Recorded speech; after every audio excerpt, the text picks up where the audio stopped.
relihiyon sa Okay na, bro. Talakayin ang Sige na. katotohanan, maging bukas ang isip at tanggapin ang katotohanan. Talakayin ang katotohanan, lahat ng relihiyon ay welcome sa palatuntunang ito. Huwag mahiya, makinig at magtanong sa Talakayin ang katotohanan. At ngayon, narito ang inyong lingkod, Brother Khalid Sanchez.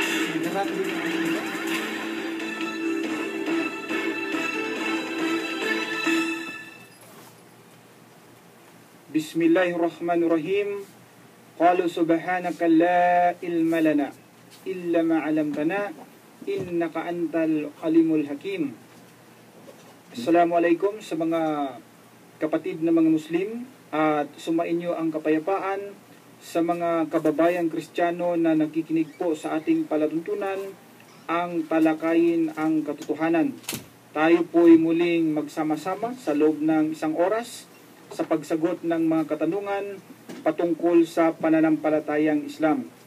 At of course, sa muli, ito ang inyong lingkod, Brother Khalid Sanchez. At bago po tayo magsimula, ay nais ko po munang bigyang daan ang ating mga announcement, no?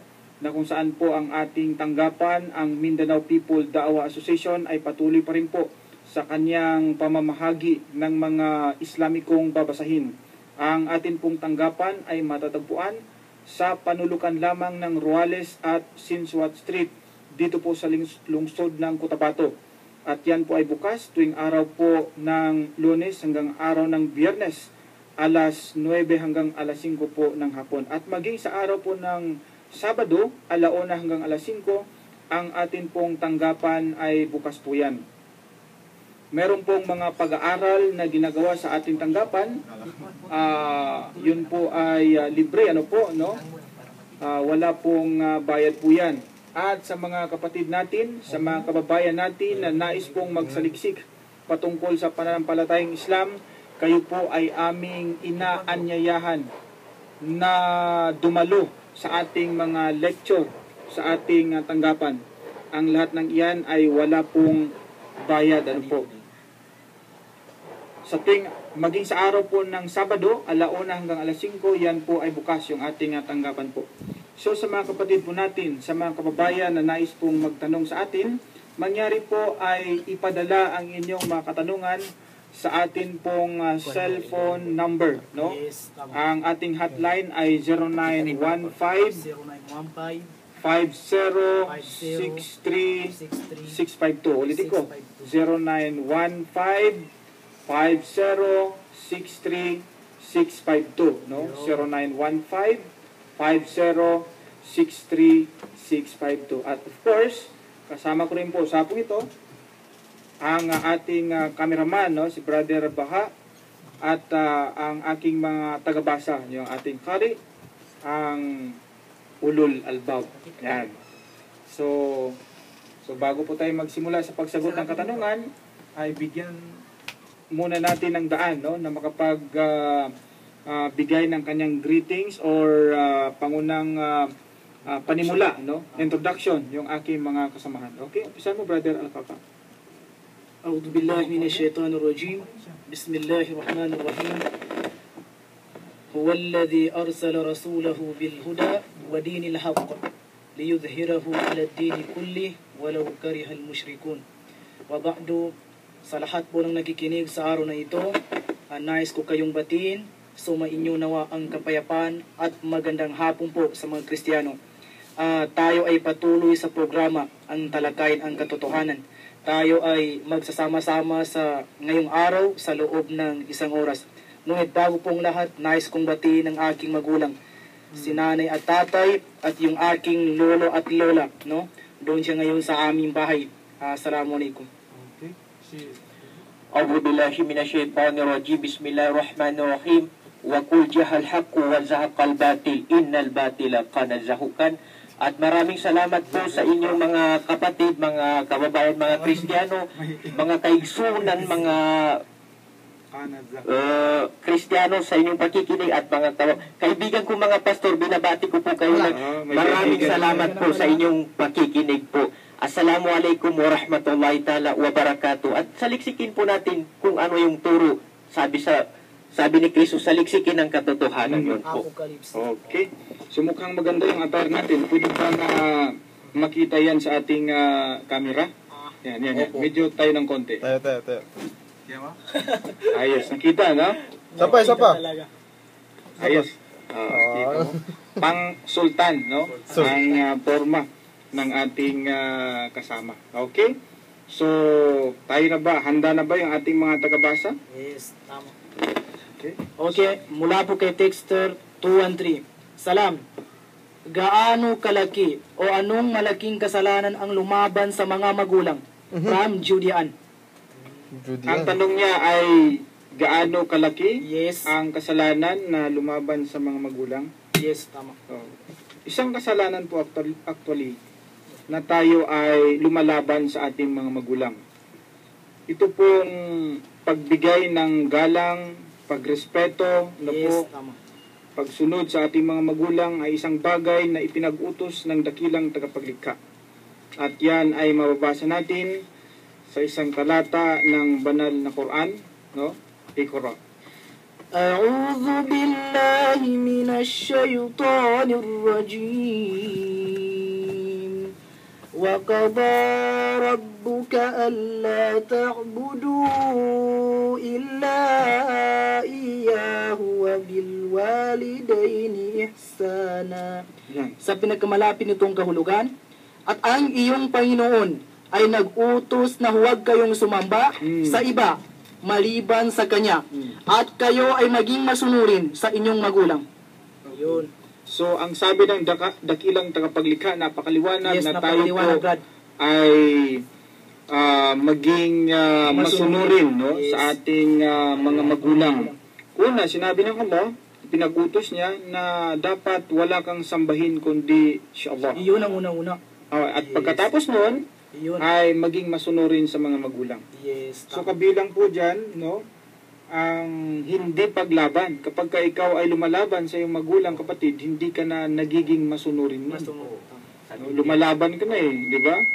So, dapat huwag tayong lalaban sa kanila. At kung sila man ay sasapit, may karugtong pa yan, Brother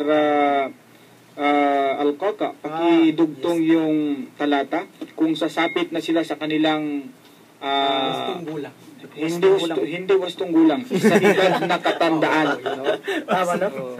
Magkaiba kasi yung wastong gulang at saka yung matanda na. Kahit kayo nasa wastong gulang na kayo. Gulang na. Mature na, bro. Mga pasengis, mature. Kahit kayo, nasa wastong gulang na kayo, pero hindi pa kayo matatanda. Yes. No? Kapag matanda na yung mga magulang natin, ano ba ang gagawin natin sa kanila? Ito ang sabi ng Allah. إما يبلغن عندك الكبر أحدهما أو كلاهما فلا تقل لهما أف ولا تنهرهما وقل لهما قولا كريما. Sa pinagkamalapit nitong kahulugan, kung ang isa sa kanila o silang dalawa ay sumapit na sa matandang gulang sa panahon ng iyong buhay, huwag kayong mangusap. Yun ang sabi ng Allah. Huwag kayong mangusap sa kanila ng isa mang salita ng kalapastangan. Gayon din ay huwag manigaw. Yun ang pangalawa. Huwag manigaw sa kanila. Datapwat, ikaw ay mangusap sa kanila sa paraan na karangal. Yan, kita mo. Maging sa kahit isang salita ng kalapastanganan. Yes. Kahit baga yung taasan mo siya ng boses or sabihan mo ng oops. Bawal yun. No? Maging isang salita lang yan. Oops. Grabe, no? Pero ops, Bawal pala yun sa banal na Quran. Ganun kahalaga, no? Yung paggalang, pagrespeto, pagsunod natin sa ating mga magulang. Yan ay utos ng Allah. At kapag ay utos, labagin mo, magkasala ka nito. Kaya nga bro, Utos yun, pag wala nga yung at niya daw dun sa aya na yun, Yes, so, pwede mo nasambahin sila eh. may at Oo. Di ba? At, pangalawa siya no? Yan po ay aral sa Islam, sa banal na Quran. Ano naman po ang aral sa Biblia? yes, yun. Alam niyo po, mga tagapakinig, Dadako naman tayo sa Biblia. Actually, utos. lagi naman natin itong tinatalakay, no, sa ating palatuntunan. At dito ay nakikita natin na may mga bagay sa Biblia na hindi Kapanipaniwala. kapanipaniwala. Yes. Opo. No? Kasi, halimbawa, kung ikaw ay isang Kristiyano, Brother Lulo at Alkaka, no? Yes. Hindi ipinag-utos o may isang bagay na ipinag-utos si Kristo para siya ay magiging alagad niya. O, yun. Kung gusto mong maging Maging alagad. alagad ni Kristo, dapat ay nasa iyo ang isang bagay na ito. O. Ano naman ito? kayo yung bro?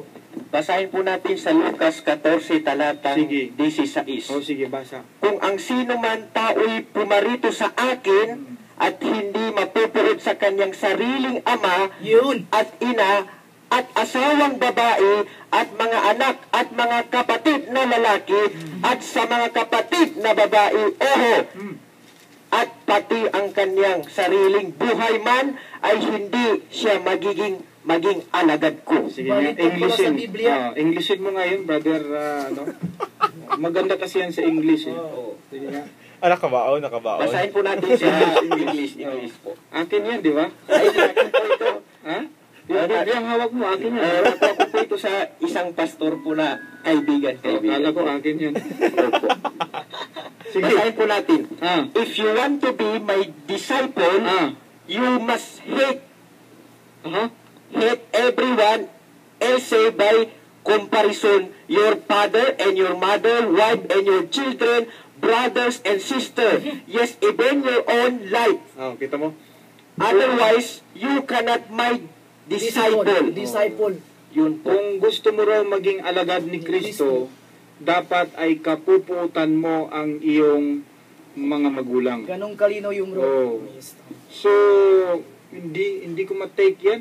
Parang mahirap. Hindi ko makaya yan na Ako bro, mm, mukhang hindi yan kapanipaniwala. hindi ka panipaniwala, Yes, no? tama. Kaya, Kasi napakahirap para sa atin na kapuputan natin ang ating mga magulang para lang maging alagad ka ni Kristo, magiging disipulo ka niya. Samantala siya yung nag-aalaga bro sa Ano naman? Tapos Simula maliit ka. kasama pa dyan yung asawa mo, kapatid mo, Yes, nako. tama. O, maging sarili mo. hindi talaga kapanipaniwala sa Biblia. Kaya, maliligaw tayo talaga. Sa bagay, sapagkat alam mo, Brother Lulo, no? Yes. Maging si Kristo, hindi siya nagbigay galang sa kanyang magulang. Eh. Tama. Maging si Kristo, nagiging disrespectful siya sa kanyang nanay. Basa. Meron? O, basahin po natin sa Juan 2, talatang 3. At nang magkulang ng anak, ang ina ni Jesus ay nagsabi sa kanya, wala siyang anak. At sinabi sa kanya, babae, anong pakialam ko sa iyo? Yun. Kita mo? Tinawag niyang babae yung kanyang nanay. Hindi nagiging kagalang-galang Galang-galang. ang dating ni Kristo, no? Sa pagtawag Sa kanyang nanay. Mantakin mo kapatid, tinawag niya itong Ikaw babae. babae. Babae. Anong pakialam ko sa'yo? Aba, dapat tawagin mo ito sa pinaka... Mabuti. Sa Quran, bawal. Kaya sabihin mo lang ng oops, di ba? Tama. Lalo na kung tawagin mo yung nanay mo na, hoy, babae! Hoy, Bawal pwede po yun. Tatay mo, tawagin mo, hoy, lalaki! Aba, hindi yata tama yan. Di ba? Sa Quran po, sa Biblia po, ganun ang aral ni Kristo. No? Hindi ka pwedeng maging alagad niya kung hindi mo kapuputan ang sarili mong mga magulang. In fact, siya ang unang gumawa pala noon. Sa Quran, sad to say, hindi po naging bastos si Kristo, mga kapatid. Sa Quran po, si Kristo ay hindi naging pasaway sa kanyang mga magulang, o sa kanyang magulang, no? Sa kanyang ina na si Maryam. Yes. In fact, siya ay naging masunurin sa kanyang nanay. Ito, tandaan niyo, Iqra. وبرا بوالدتي ولم يجعلني جبارا شقيا. Sa pinagkamalapit nitong kahulugan, at maging masunurin sa aking ina, sabi ni Kristo. Sabi ng Allah na kung saan sinabi ni Kristo. Yan. At hindi niya ako ginawa na maging ubod ng sama at malupit na pinuno. Kita nyo? Sabi niya, maging masunurin sa aking ina. Yes. Sa Quran pala, masunurin itong si Jesus Christ, Jesus no, Christ. sa Quran. Hindi tulad sa Biblia na siya ay nagiging bastos sa kanyang nanay, tinawag Yes. niyang babae, and at the same time, kailangan pang kapuputan natin ang ating mga magulang para tayo ay maging alagad ni Kristo. Ay hindi po ganyan. Mali po yan. Mali po. Sa Islam lamang po pala, no? Itong pagtuturo ng tunay na pagmamahal sa mga magulang. Yes, tama. Ayos, no? Yes. So, next question. Yan po Okay. ang ating kasagutan. Mula po kay Texter 623. Salam mga brothers. Naka-tune in kami sa program niyo. Sana bigyan kayo ng Allah ng malaking mahabang buhay. From Ali of Miulay. Alam mo kapatid na Ali, wag mong Ganito tanong. wala siyang tanong.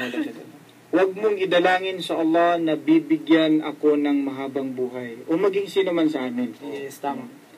Ang request ko sa iyo kapatid na Miulay, idalangin mo sa Allah na sana ay papasukin kami Sa sa paraiso. kanyang paraiso. Tama. Kasi anong silbi ng mahabang buhay, Kung ikaw ay naging masama, tapos impyerno ang bagsak impyernong mo. babagsakan. Ano ba? Yes, tama. May mahabang buhay ka nga, brother baka, tapos every minute, no? Every hour of your life, ikaw ay nagkakasala. Allah Akbar. Kaya di mas mabuti pang Maikli na lang yung maikli yung buhay buhay mo, At mas least, maikli yung nagawa mong kasalanan. yes, No? tama. So, ang idalangin niya para sa atin ay tayo makapasok sa Jannah. Okay, yun ang aming... Wala naman tanong, di ba? Walang tanong. Okay, next question. Okay, next question. Mula po kay Texter 674. Gaano kalaki ang kasalanan ng gagi na nagapabenta ng balot? Nagpabenta siya ng balot. Balot. Okay. Alam mo, ang dapat nating pag-usapan muna kung yung bang ibinebenta niya ay haram o hindi. Tama. Di ba? Kasi kung ano man ang ibinebenta ng isang tao, kung ito ay hindi haram, Pwede. wala siyang kasalanan Wala siyang doon. kasalanan. Tama. So, pag-usapan muna natin Ang tanong dito bro kung is, ang yung balot, ibinebenta ba niya ay haram haram. o ito'y hindi haram, no? Yes. Itong balot. Okay. So, saganang atin, hindi pala saganang atin, ayon sa nababasa, sapagkat wala tayong sarili opinion, di ba? Yes, tama. Yan ang pinapractice ng aming palatuntunan Yes. na kami ay sumasagot ayon sa sinabi ng dakilang tagapaglikha. Tama. Hindi ayon sa aming opinion or sa opinion ng sinumang scholar. Mahirap kasi yun eh. Yes, Baka brother. papalpak pa yung opinion ng scholar, Yes. eh di nailigaw natin yung tao, kapatid. So dapat, ang sagot natin is ayon sa sinabi ng dakilang tagapaglikha. Yun. Yun, di ba? Yes. Ano ba itong balot? Balot. Yun ang tanong dito bro. Ang balot, ay isang mayta. Isang mayta. Yes. Ibig sabihin patay. Patay sapagkat, Hindi na sumbali. yes, of course. Yes. At kung napapansin mo, kapatid,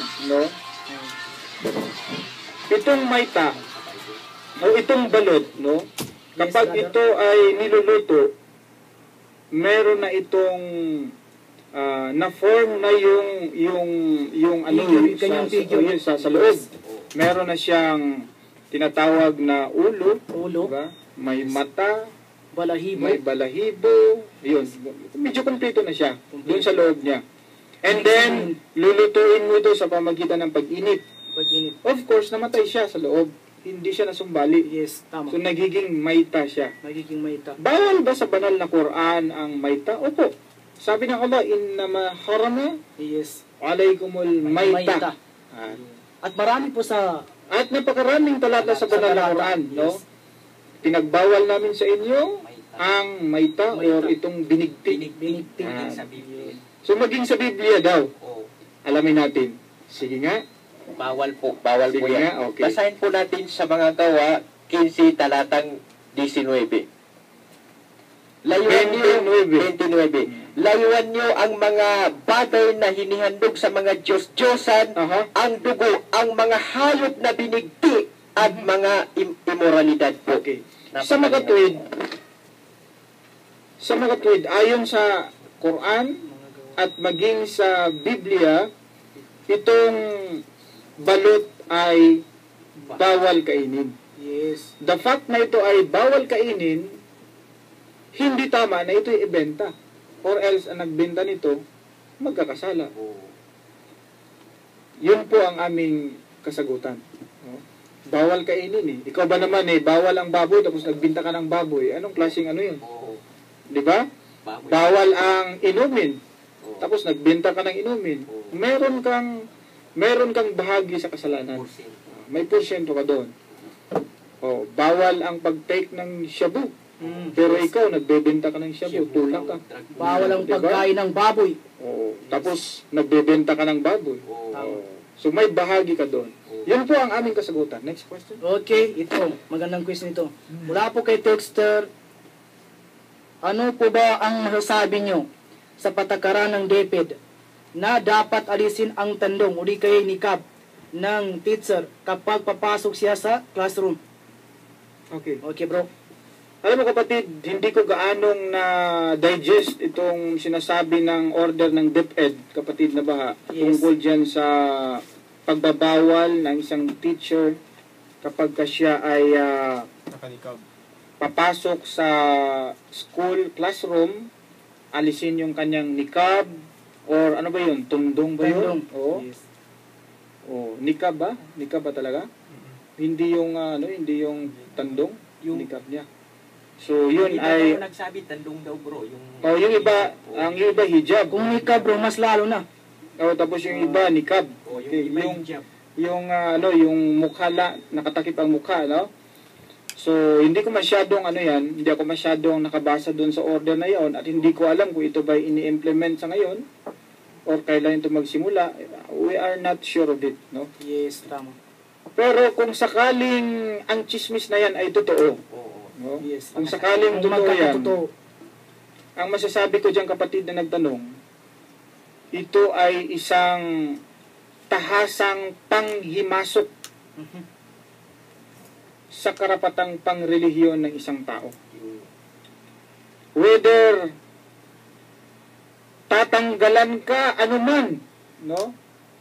Maging ito man ay hijab or ito man ay Nikab.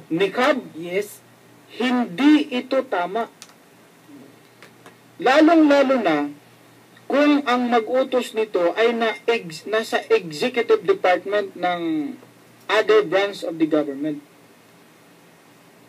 na kung saan ang trabaho niya ay dapat mag-implement ng batas at hindi susuway sa batas.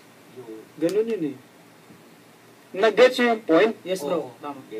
Kapag tatlo kasi yung branches ng government, merong legislative, Yes. merong executive, and meron siyang judiciary. Yes, tama. Itong secretary ng DepEd, nabilong yan doon sa executive department of the government, na kung saan ang trabaho niya ay ipapatupad kung ano yung batas na nagawa ng legislatibo at hindi ang gagawa ng batas at ipapatupad sa tao. Kabilang sa ipapatupad na executive, hindi lamang yung mga Republic Act, mismo yung konstitusyon ng kanilang, o yung konstitusyon sa ligang batas. Trabaho nilang ipapatupad yun At ano ba ang sinasabi ng kanilang konstitusyon patungkol dyan sa tinatawag na the right or the freedom to exercise religion? Kung ano yung magugustuhan mo. Yes. Malinaw yan Kapag bubuksan mo ang konstitusyon sa mga nag-aral po sa batas, maging hindi ka nag-aral sa batas, sa kolehiyo lang. Meron kayong subject na politics, Yes. may subject na constitution, di ba? Kayo, nasa kolehiyo kayo, Yes, meron brother. kayong subject na constitution. Siguro ay nabuksan at nabasa ninyo ang Article 3, Section 5 ng Constitution. Ito yung dapat ipapatupad ng Department of Justice. Ano yun? Sabi, tingnan nyo pakinggan yung maigi. No law shall be made respecting an establishment of religion Yes. or prohibiting the free exercise thereof. Kung ikaw ay nasa legislative branch of the government, hindi ka pwedeng gagawa ng isang batas na mag-i-establish ng isang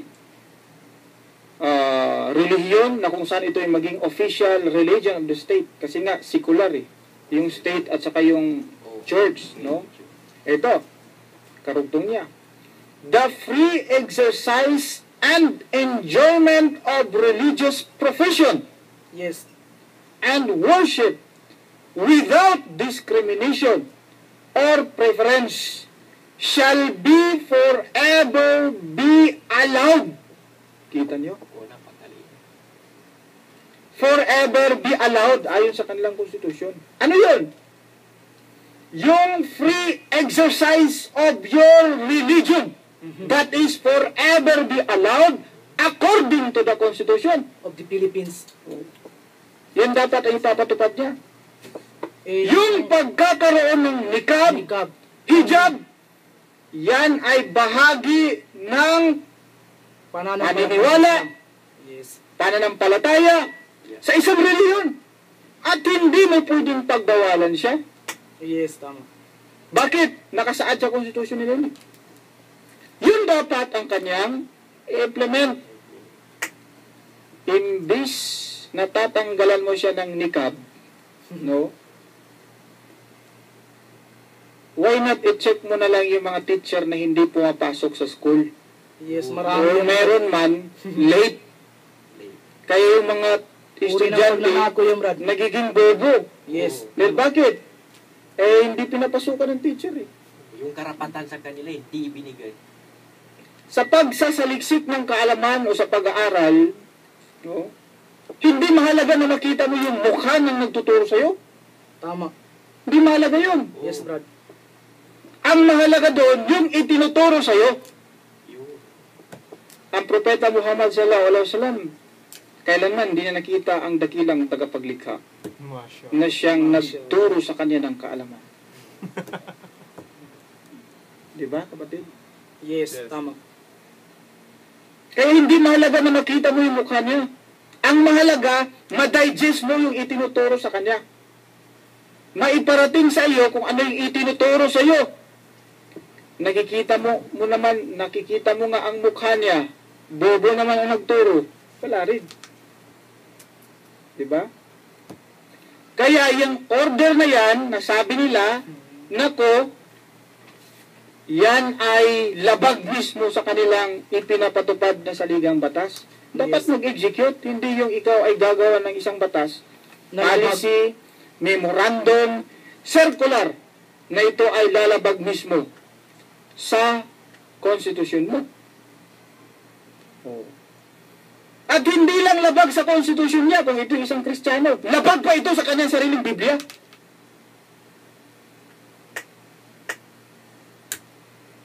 Tinatanggalan mo ng lambong yung isang babae, labag yan sa Biblia mo.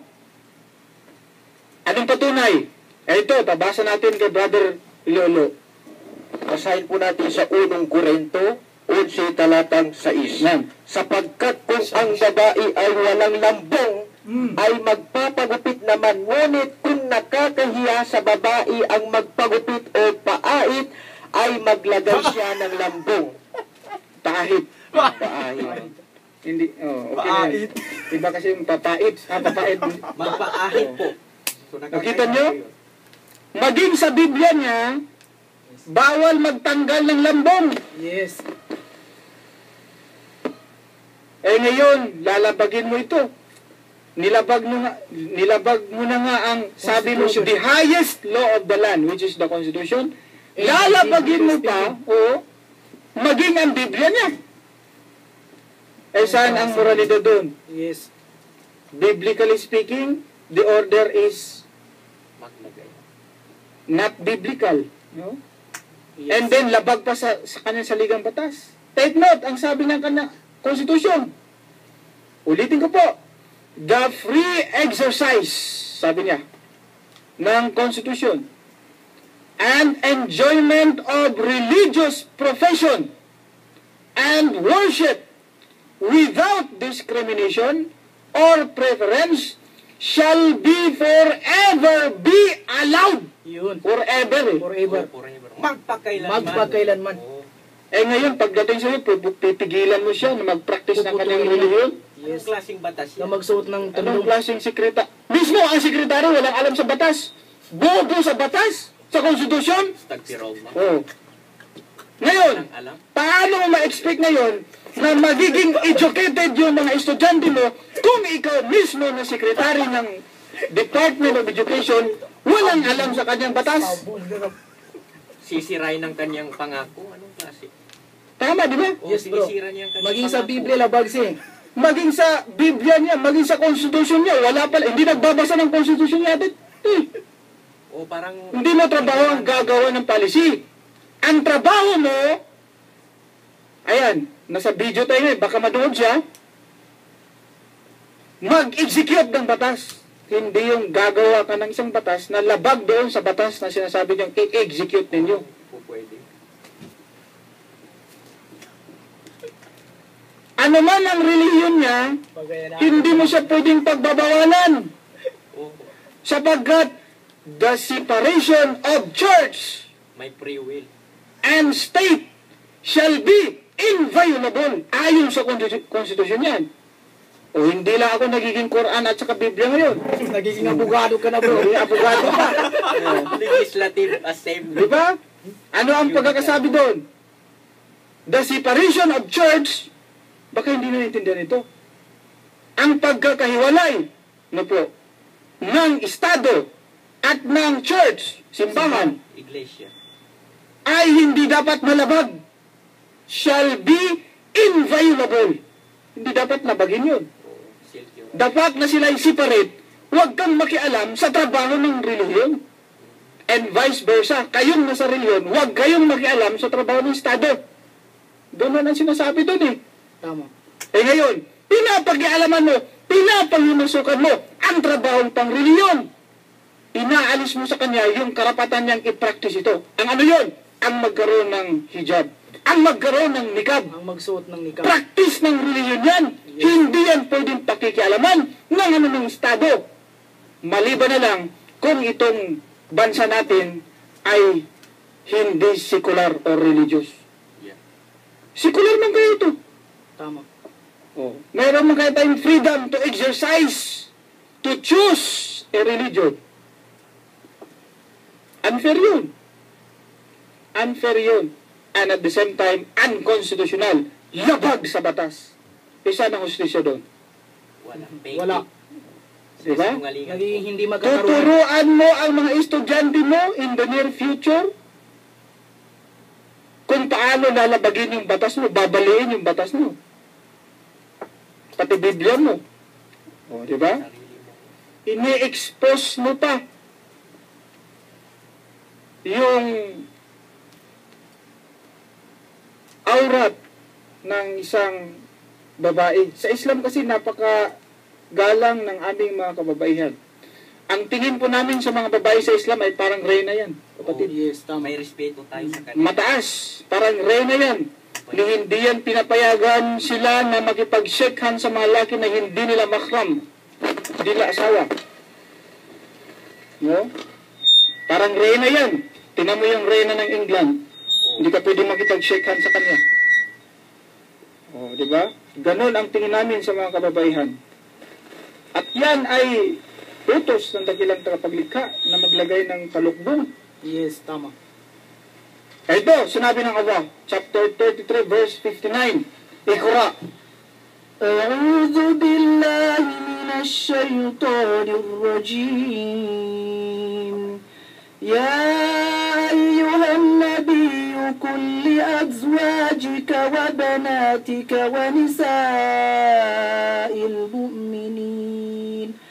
ونساء المؤمنين يدنين عليهن من جلابيبهن ذلك أدنى أن يعرفن فلا يؤذين وَكَانَ اللَّهُ غَفُورًا رَحِيمًا.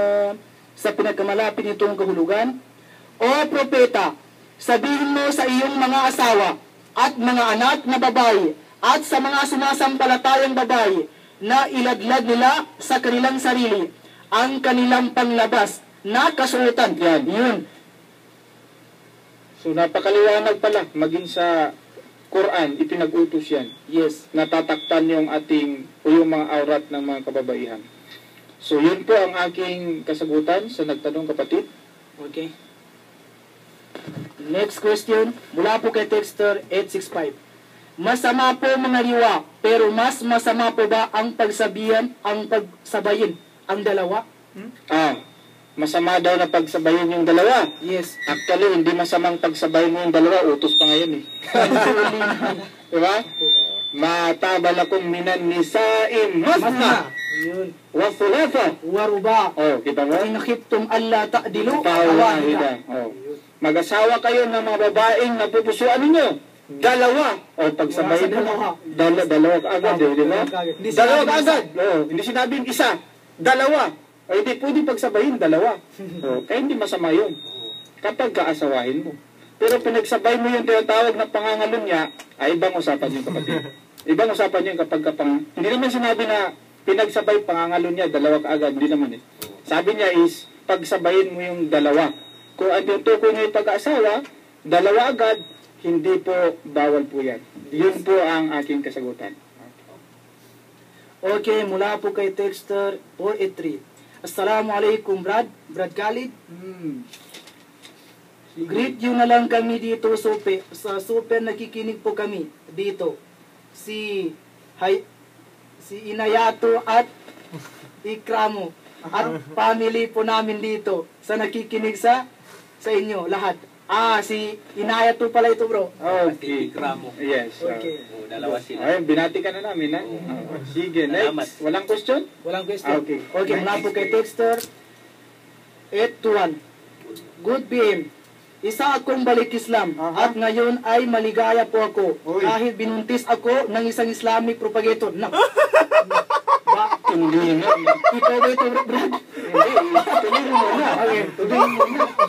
Sige. Binuntis ako ng isang Islamic propagator na balik Islam na nagadawa sa DXMY.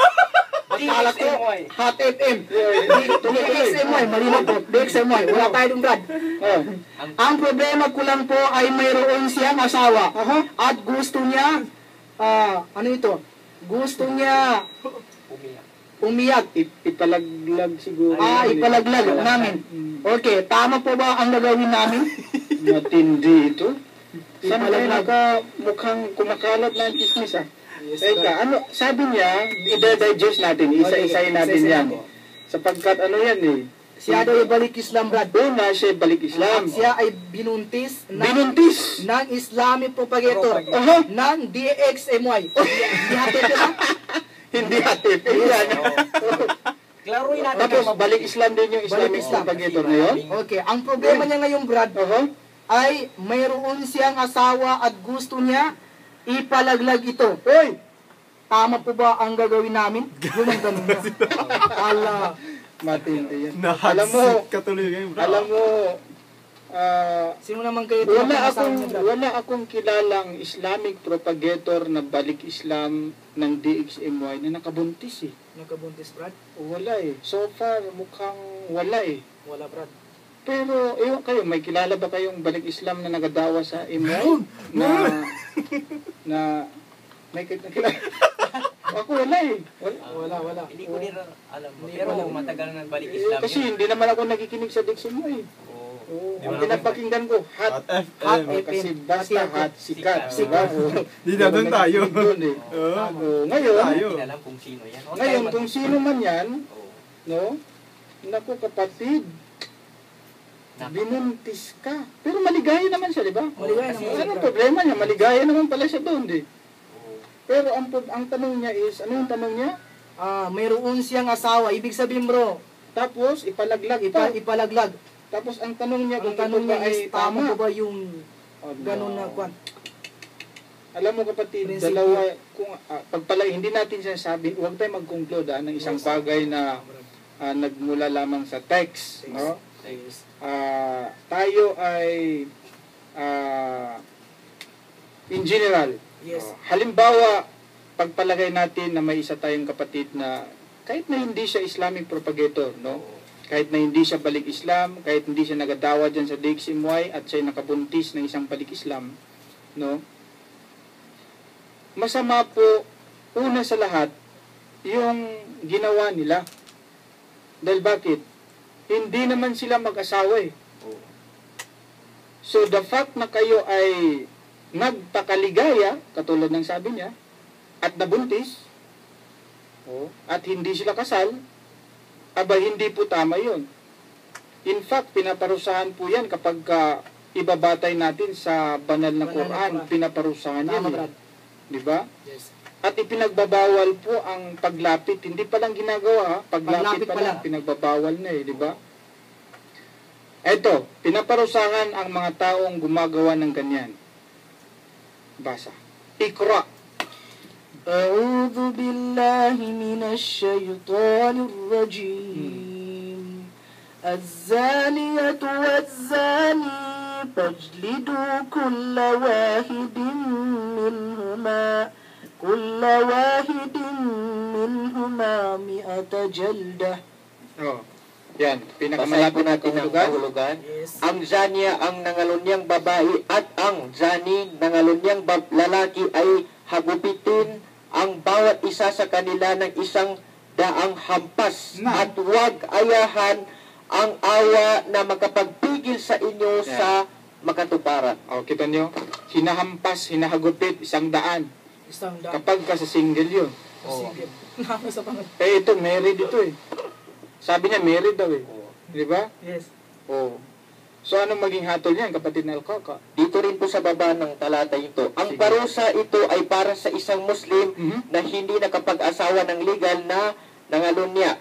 Kung nakapangasawa naman siya na legal, kaparusaan ay batuin hanggang sa mamatay ayon sa batas ni Allah. Ibn Kathir, Sa Volume 7, 18. Yan, Ar-Rajam. No? Stoning to death. Yun po ang sinasabi doon. Dadako tayo doon sa tanong niya na ano ba yun? Yung paglaglag sa Pagpatay sa baby. baby. No? Yun ang pinakamadaling ko. Tuhulugan. Alam mo kapatid, ipinagbabawal din po sa banal na Quran na ikaw ay papatay ng bata. Yes, No? Lord. Bawal yan eh. 17:31. Ito, babasahin natin ang sinabi ng dakilang tagapaglikha tungkol sa pagpatay ng bata. Sige nga, Ikra. ولا تقتلوا أولادكم خشية إملاق نحن نرزقكم وإياكم إن قتلهم كان خطأ كبيرا. Sa pinakamalapit nitong kahulugan, at huwag ninyong patayin ang inyong mga anak dahil sa pangamba ng kahirapan. Kami ang nagkakaloob sa kanila at sa inyo ng ikabubuhay. Katotohanan, sabi ng Allah, ang pagbatay sa kanila ay isang malaking kasalanan. Yun. Isa palang malaking kasalanan itong gagawin nila. Baby. Kaya ang tanong niya, tama ba ito? Of course, hindi tama yun kapatid. Ito yung malaking kasalanan. Diba? So, kapag gagawin nyo ito, Nagkasala ka.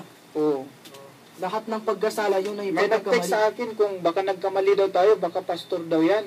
Pastor Brad, Si brother, isang tagapakinig natin. bakit hindi niya matanggap ang Islam propagator, Brad? Baka hindi niya matanggap na Pero kasi ganun po kasi ang text eh. Yun po ay isang Islamic propagator na ng DXMY. balik Islam daw din po. Yung text bro, hindi mo ini-erase bro, no? Nagadawa daw yun sa DXMY. Yes, tama. Nakabuntis daw. Nagkabuntis. So, sana naman hindi totoo yan, kumakalat na chismis na yan ha. Yes. Sa bagay, wala naman tayong tinutumbok na pangalan, no? Tama, Brad. Walang nabanggit dito. Wala. Ay, ibulong mo na sa akin, texter, kung sino yan, para makilala natin. Iliin mo na lang kay Brad. Alam mo naman ang number ko, di ba? Sige. Alam mo, ito tayo. Kung pagpatay sa bata ang pag-uusapan, sidya na tayo di ba? Yes. Brother Baha, ang alam kong nag-utos na pumatay ng bata ay ang Biblia. Saan mabasa yun, bro? Oh. Ang alam ko na ang nag-utos na pumatay ng bata ay Biblia.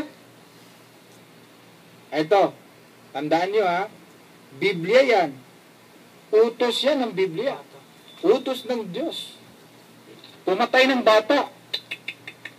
Ikaw, kaya mong pumatay ng bata, brother, dahil ito'y utos ng Diyos? Hindi, bro. Hindi ko yung magagawa. Ha? Hindi mo magagawa yun? Yes. Kahit na ito'y utos ng Diyos? Ayaw mo pa rin gagawin? Utos ng Diyos eh. Dapat gawin mo. Sa Biblia, bro. Sa Biblia eh. Oo. Sa Biblia, yun. Utos ng Diyos sa Biblia, dapat papatay ka. O, ngayon, dahil utos ng Diyos, dapat gagawin mo ito. Pero kung ako yung Kristiyano, bro, No. susundin ko. Ito. Dahil sa Biblia yun. Ito. Basahin ko ha. Oh. Ito. Oseas 14, talatang 16. Tataglayin ng Samaria ang kanyang sala, sapagkat siya'y naghimagsik laban sa kanyang Diyos. Sila'y mga bubuwal sa pamamagitan ng tabak. Ang kanilang mga sanggol. Kita nyo? Kulang yung kay Mama Andra. Ang kanilang mga sanggol. Yun. Bata bang dito ko? Hindi. Wala Sanggol. kasi dito kay Mama Andra, bro. Kulang. Problema ang Biblia niya. Kulang sa kanyang Biblia. Anong mali pala ang pagkabigas sa talata? Oseas 13 verse 16. Oo nga. Yun naman talaga, di ba? Meron po dito. 13, 16. Oo. Ganito yung sabi. Basahin natin. Bakit nag-echo tayo? Yan, yan. Okay na bro. Kanina. Konti ano lang. Okay. Ito ha. Sila'y mga bubuwal sa pamamagitan ng tabak. Ang kanilang mga sanggol ay pagluluray-lurayin at ang kanilang mga nagdadalang tao ay paluluwain ang bituka. Mas matindi sa Biblia. Hindi sa Biblia yan ha. Patayin. Oh, talagang pinapatay pala sa Biblia Brutality. yung baby. Yes. Oh, mahirap yan ha. Mahirap. Oh, ngayon kapag ikaw ay talagang Sumusunod. sumusunod sa Sa Biblia, aba, Aba, makakapatay ka ng baby nito. Oh. hindi dadami, bro, ang tao. Ako nito, papatayin lang ako ng bibi, wag yung baby. Oh. Iba kasi kung baby, di ba? Baby, no? Pwede papatayin yung baby. Sumbaliin mo na.